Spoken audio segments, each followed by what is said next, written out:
各位同學，大家好啊！等我嚟解答一下呢2025年第24題嘅選擇題啊。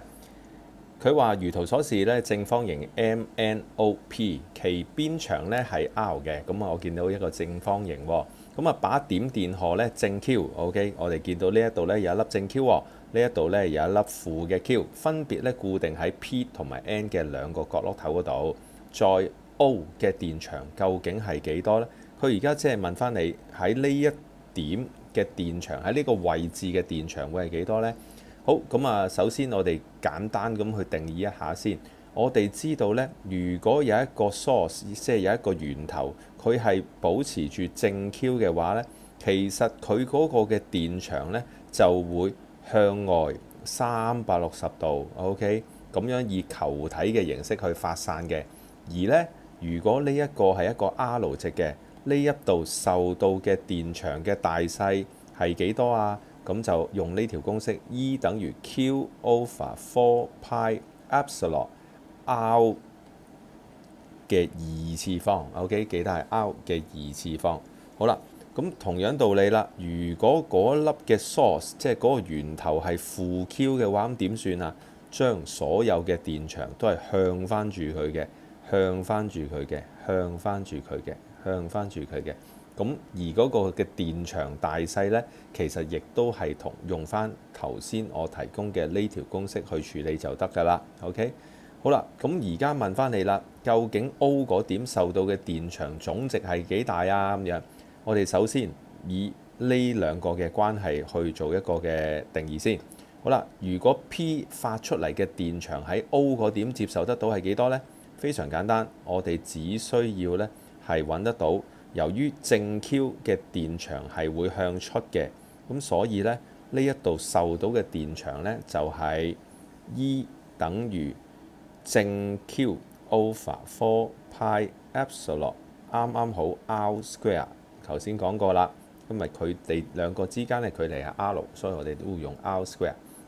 好啦，咁另外而家第二部分啦，就係究竟呢粒負 Q 同 O 之間嘅關係佢係幾多啊？咁樣咁都係非常簡單嘅啫。我哋都係用呢條公式，不過嗰個睇清楚嗰個嘅電場呢係向緊入嘅，OK， 而嗰個電場係負 Q 4 pi epsilon 嘅 R square 都係 R 啊，因為佢哋之間嘅距離都係 R。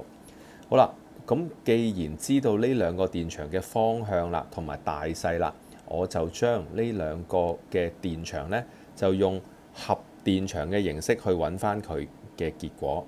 咁好明顯啦，呢兩個如果係成一個90度角嘅話，佢會係斜咗向咗呢一個 P 同埋 N 嘅方向，即係話沿住呢一個方向，亦即係話沿住呢一個咁嘅方向。OK， 呢一個咁嘅方向嘅。OK， 好啦，咁所以答案呢一定係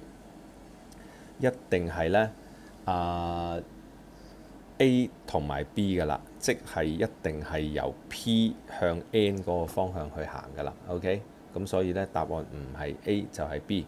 好啦，咁揾佢嘅大細咁啊點啊？我哋知道佢方向啦，搞掂咗啦。咁揾佢嘅大細如何呢？咁樣我哋咪就係將兩個嘅電場，即係呢個嘅電場嘅二次方，用翻畢氏定理嘅概念，就再加翻負 Q 4 pi epsilon R square 嘅二次方，我哋最尾將佢成嚿嘢開方，就會揾得到個答案啦。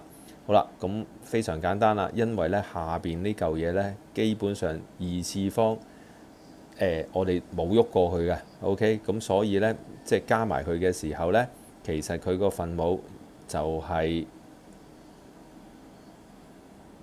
二次方之後再開方，咁咪即係冇喐過咯，係嘛？咁咪即係冇喐過咯。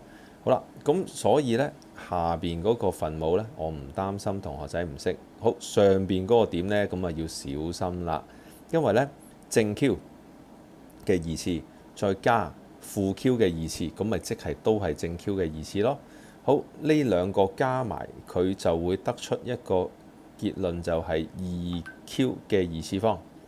我哋將呢一個嘢嘅開方，所以呢會得出嚟個結論就會係根二 Q。OK， 除翻 4π epsilon 嘅 r square， 所以答案就會係 A。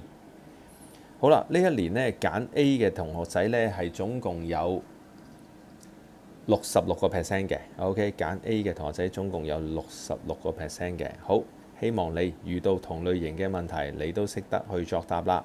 好，同學仔加油啊！拜拜。